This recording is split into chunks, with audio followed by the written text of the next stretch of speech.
All right, this is the Parliamentary Budget Officer's report on the impact that the carbon tax will have on families in Canada. Let's go through it and see what it actually says.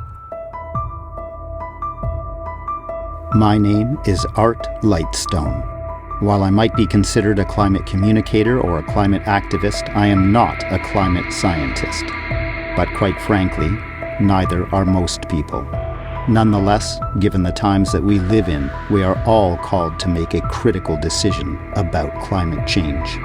We may not have chosen to be in these circumstances, but make no mistake, we are in them.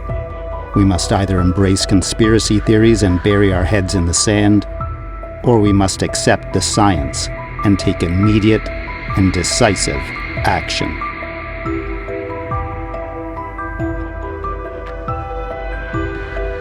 All right, so this is the report. It's called a Distributional Analysis of the Federal Fuel Charge under the 2030 Emissions Reduction Plan. This report is the subject of a great deal of controversy, debate, and sadly, a great deal of misinformation. Now, the particular page that people often misquote and misuse for their own purposes is page 2. So what you want to do is you want to turn past the cover page, past this front matter here, past the table of contents, past the summary, and then you end up here on page 2.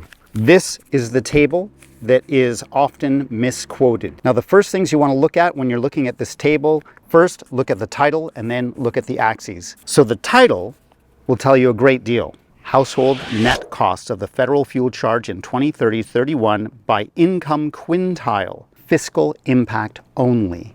So you'll see on the y-axis, it's broken down by provinces. On the x-axis, we have quintiles. A quintile is 1/5 of a population. So here in our first quintile, we see the lowest 20% of income earning families in Canada. Second quintile is the next lowest 20% of income earners in Canada. Up here, we have the highest 20% of income earners in Canada. Now, what tends to throw people, I suspect, about this table is the negative numbers. People see negative numbers and they think bad. But if you're looking at net cost of anything, then a negative number is good, because it means what it's costing you is a negative amount, meaning you're earning more than you're spending. Just in case you think I'm shooting you a load of malarkey, take a look at the second note provided right down here.